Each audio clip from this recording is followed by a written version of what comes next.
For almost as long as we have been recording our words and ideas, be it papyrus scrolls or by the monkish tomes guarded by the clergy, and perhaps even before through oral tales passed on generation by generation, people have been, for various reasons, spooking each other with what we would eventually classify as horror. The term, at least as far as it describes a genre of storytelling, most likely began to gain traction after the success of the novel The Castle of Otranto by Horace Walpole. Although the genre label was not directly applied, the subtitle of the novel, A Gothic Story, served as a marker, calling to mind dimly lit cathedrals, as the term Gothic described firstly an architecture that, perhaps inadvertently, lent itself to a creepy atmosphere. But the roots of even the fearful environs of Walpole's seminal supernatural tale go back even further. And this is what I would like to explore in this series. So, grab a coffee, but make it black. Strap in, suit up, and let's talk about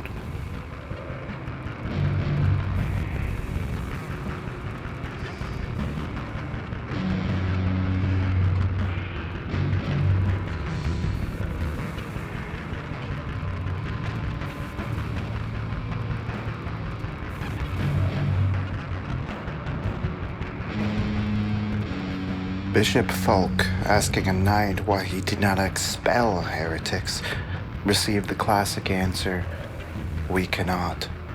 We have been reared in their midst. We have relatives among them, and we see them living lives of perfection."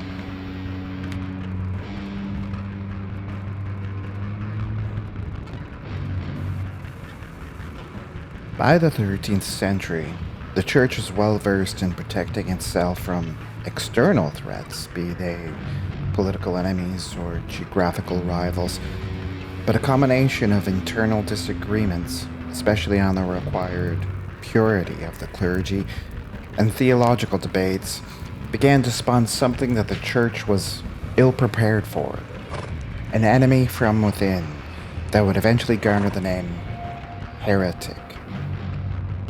According to the 6th century civic code, Codex Justianus, a heretic was originally described as everyone who is not devoted to the Catholic Church and to our Orthodox holy faith.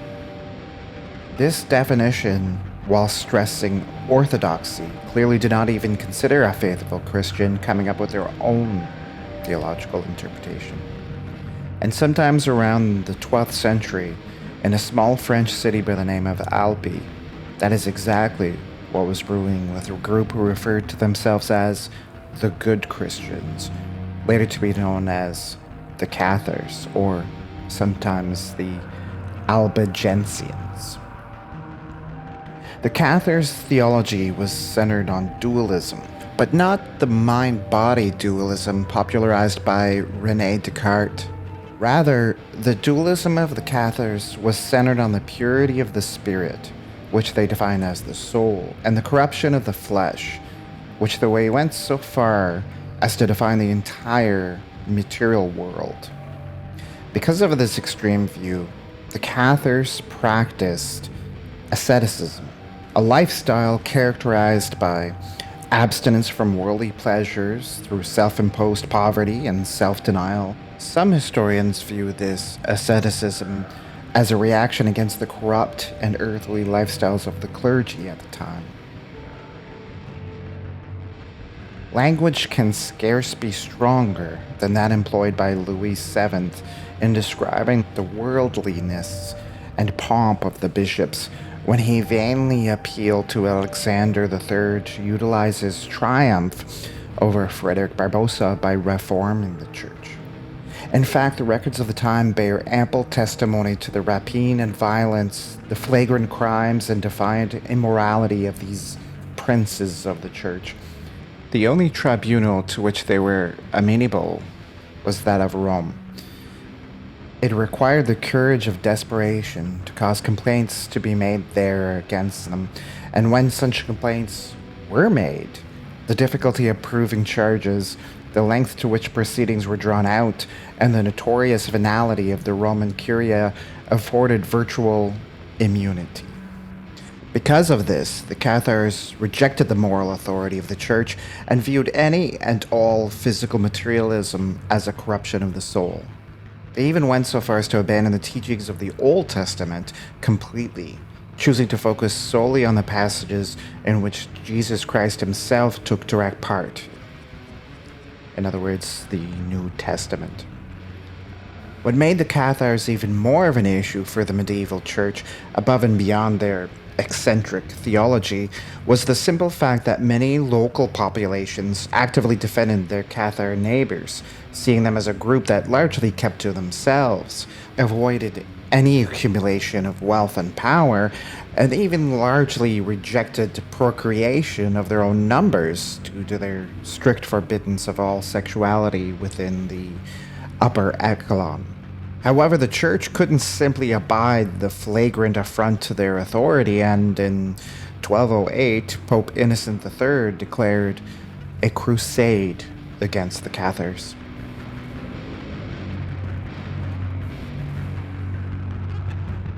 I was sick unto death with that long agony, and when they at length unbound me, and I was permitted to sit, I felt that my senses were leaving me. The sentence, the dread sentence of death, was the last of distinct accentuation which reached my ears. After that, the sound of the inquisitorial voices seemed merged in one dreamy, indeterminate hum. I saw the lips of the black-robed judges. They appeared to me whiter than the sheet upon which I traced these words, and thin, even to grotesqueness. Thin with the intensity of their expression of firmness, of immovable resolution, of stern contempt of human torture.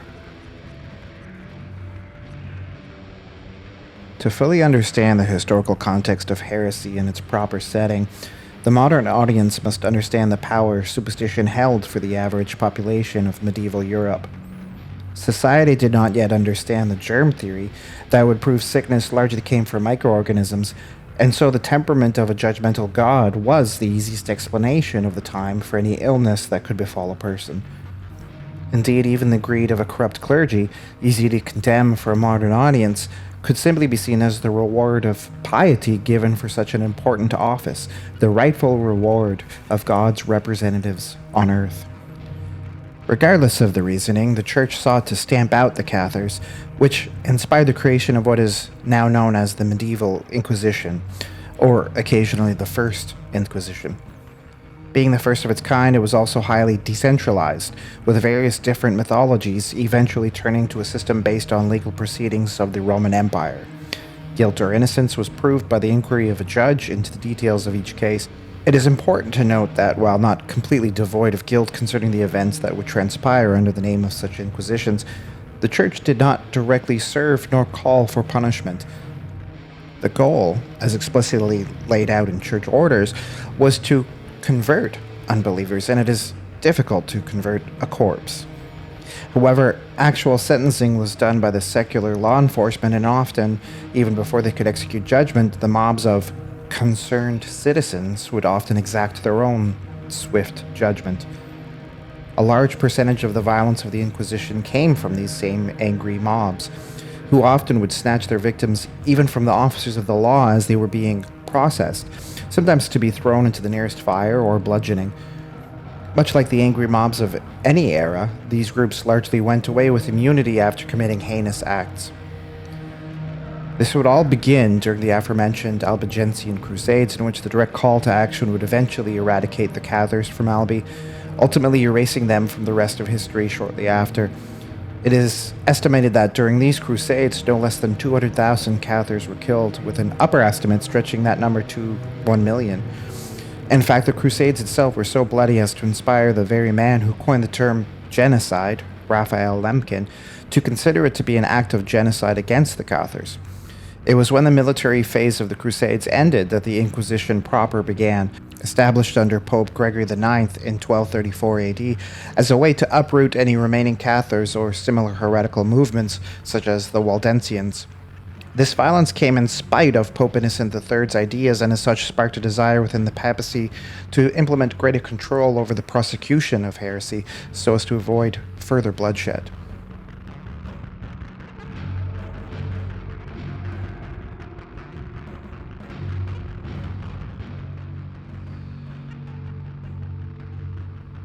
Long after the ashes cooled from the Inquisition and Albigensian Crusade, others would find inspiration in the war against heresy.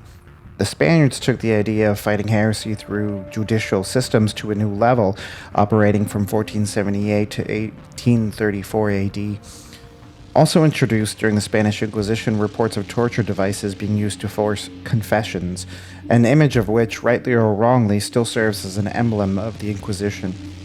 An estimated 2,000 people were burned at the stake during one inquisitor's tenure, Thomas de Torquemada, with some reported usage of the rack or waterboarding being used to further encourage confession.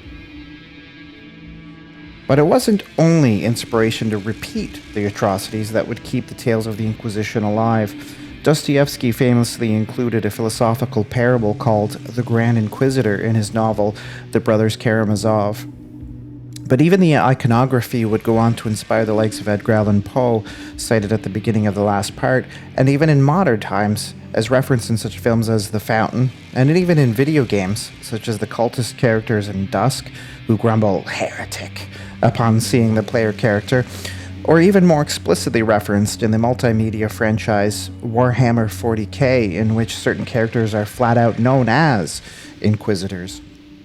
There was even a first-person shooter called Heretic, released at a time when the style of game was still referenced to as Doom clones. In a more political turn, the fear of the heretic or enemy within would periodically return under a different guise, much like the era we would eventually refer to as the McCarthy era, itself an inspiration for such films as Invasion of the Body Snatchers and The Thing. And the image of the dark brown gown tied in the middle with rope, what was said to be the uniform of the Cathars, is an image that still evokes an uncomfortable feeling of dread, or at the very least a sense of deep religious devotion. But by far the darkest inspirations to come from the historical event known as the Inquisition was the paranoia that even the thought of heresy invoked, not only in the church but in the general population. Books such as the Malleus Maleficarum, also known as the Hammer of the Witches, would inspire such an aversion to the enemy within as to usher in the next event in history we will examine in this series, an event of widespread fear that fed the imaginations of many to see the devil in their neighbor's heart, to see black cats and broomsticks forever tied to boiling cauldrons and forceful enchantments. So join us next time when we examine, through the lens of horror, the witch trials. See you there, if you dare. Did I miss any facts about the Inquisition? Call me out in the comments and let me know if there are any historical events you want us to specifically cover. Don't forget to like and share and subscribe to see the full history of horror.